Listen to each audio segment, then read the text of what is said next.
Allez, salut, ça fait bien longtemps qu'on s'est vu. Me voilà de retour aujourd'hui pour une balade en enduro. Il y a eu pas mal de changements depuis la dernière vidéo. Je sais pas si vous entendez ça, mais il n'y a plus de thermique. Et je suis passé sur une enduro électrique. Donc immatriculé, donc j'ai le droit de rouler sur la route, j'ai le droit de rouler dans les chemins. Et j'ai pris un gabarit qui me permettra aussi, normalement, d'aller rouler sur terrain de cross. C'est ma première vraie balade pour vraiment tester la machine et puis tester l'autonomie. Parce que bon, c'est un peu la question que tout le monde se pose en électrique. C'est niveau autonomie, ça donne quoi ?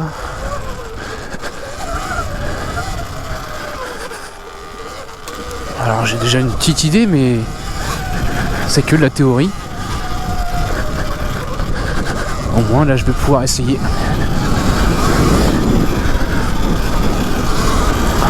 En tout cas niveau puissance, je peux vous dire que pour moi c'est largement suffisant. Il y a déjà moyen de s'éclater avec.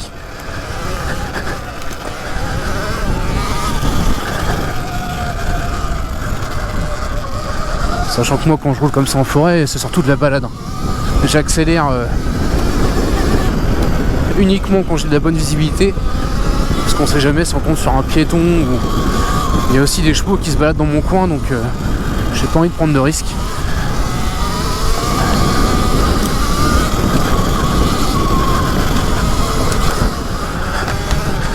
J'ai longtemps hésité.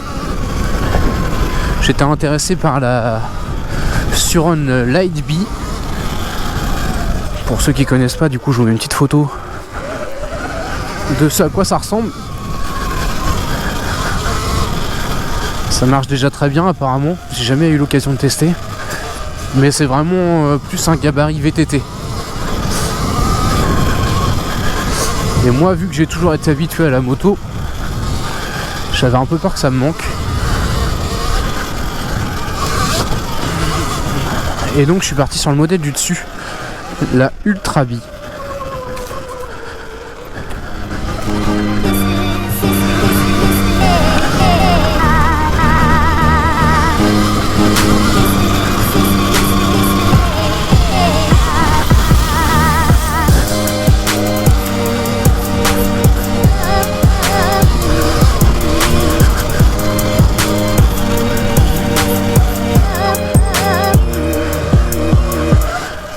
Comme vous voyez, c'est très maniable.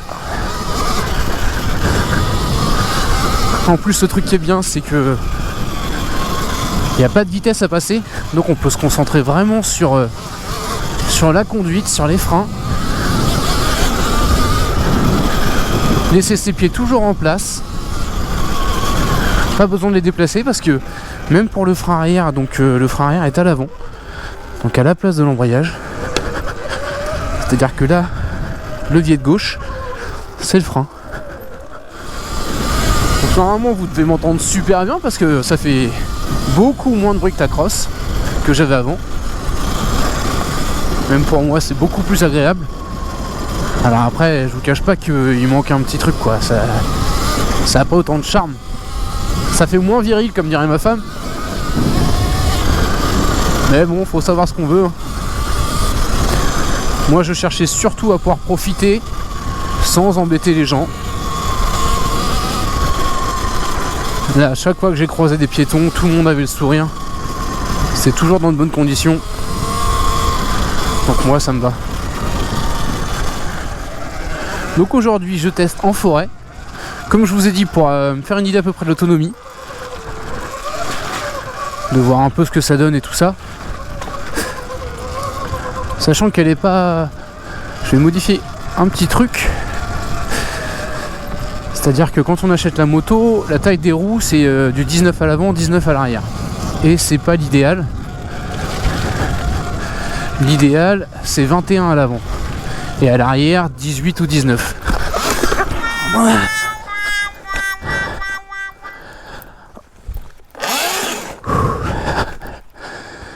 Bah merde alors. Moi qui voulais rouler tranquille.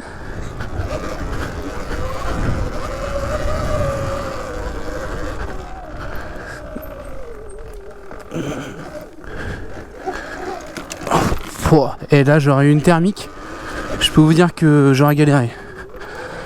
Parce qu'il y avait une racine dans le virage en montant. Là on n'a pas besoin de se préoccuper des vitesses. Si ça patine, on accélère un peu moins. Et puis pour ceux qui veulent pas patiner, et ben il y a l'anti-patinage qui marche vraiment bien. Regardez, il y a un truc qui est pas mal aussi. Une marche arrière. On reste appuyé sur le bouton là. Hop.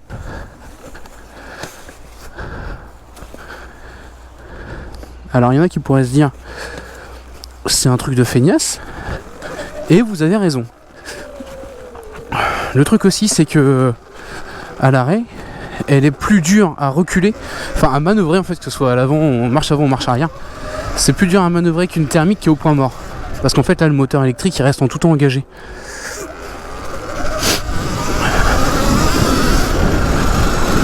Donc la marche arrière est quand même bien pratique.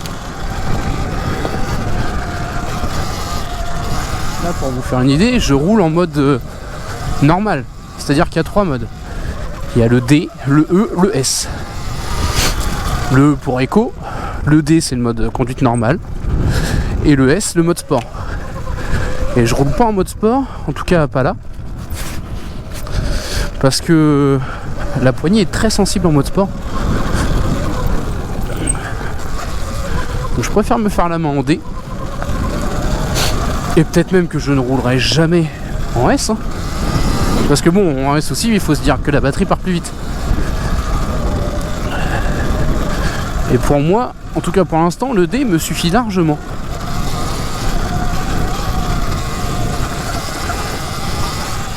On va se tenter une petite grimpette là. Celle-là elle a l'air costaud.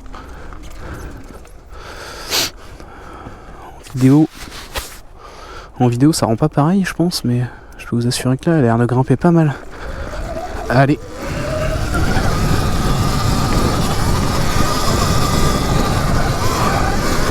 Oh là là, c'est un plaisir.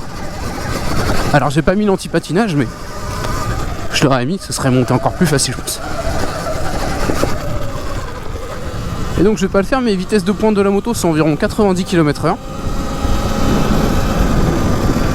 Après faut se dire que si on roule fort, la batterie elle fait à vue d'œil. Et niveau autonomie, ils annoncent 140 km, mais avec une vitesse moyenne de 40 km/h. Je vous le dis tout de suite, c'est complètement erroné.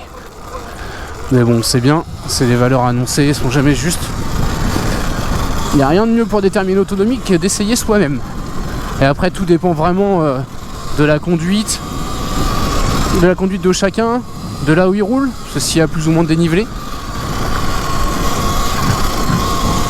Donc moi en me faisant une bonne balade aujourd'hui, normalement j'aurai une idée assez précise de ce que je peux ou ne peux pas faire avec cette moto. Hop.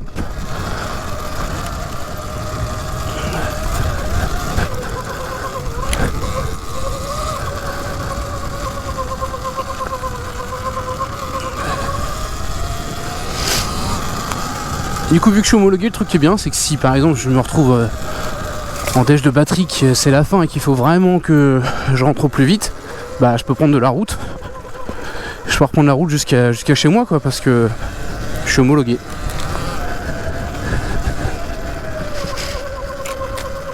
Sachant que je crois que c'est quand j'arrive à en dessous de 20%, 15 ou 20% d'autonomie de la batterie, elle se met en mode éco.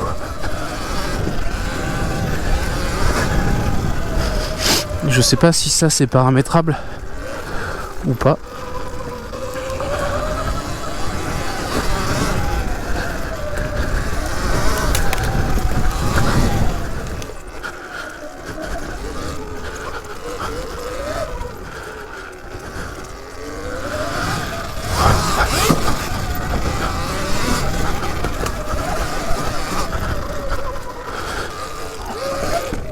Hop, ça passe tout seul. Allez, je vais m'arrêter là pour faire un petit tour de la moto.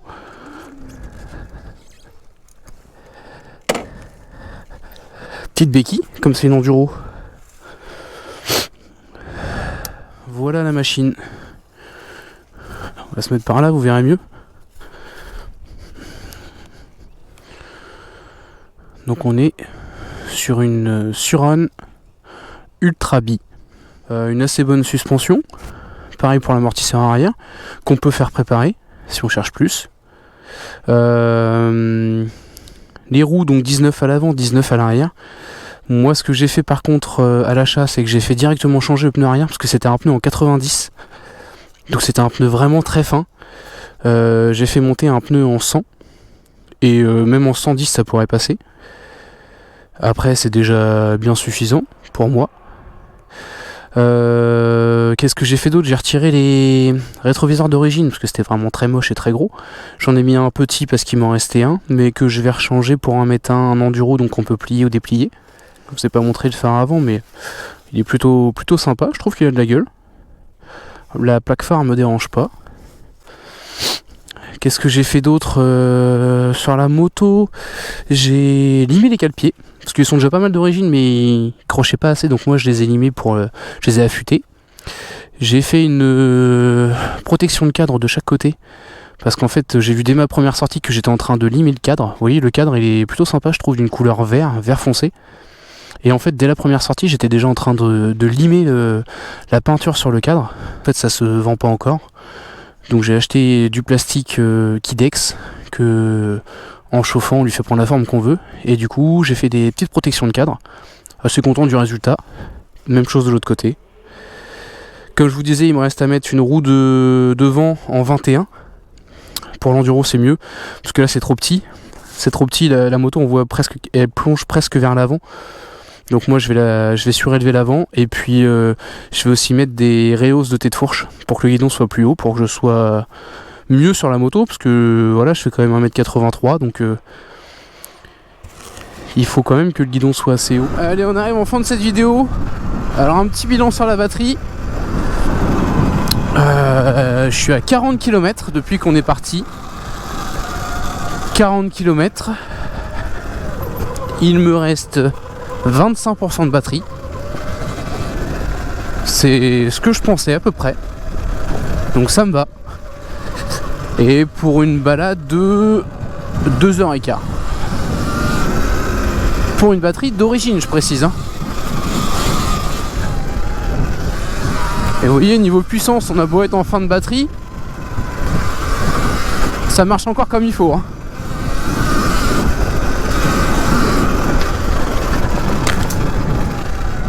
Bon, après, sachant que dans 5%, normalement, je passe en mode éco. Là, ça accélérera plus pareil. Allez, on va se rentrer à la maison. J'espère que cette balade vous aura plu. N'hésitez pas à me dire ce que vous en pensez. Si vous avez des questions sur cette moto, je me ferai un plaisir d'y répondre. Normalement, j'attendrai pas aussi longtemps pour refaire une vidéo. Là, maintenant, j'ai de quoi profiter de rouler un max, donc je compte bien m'en servir. Même sous les tunnels ça fait pas de bruit, c'est pas drôle. Allez, je vous souhaite une bonne fin de journée à tous et à la prochaine.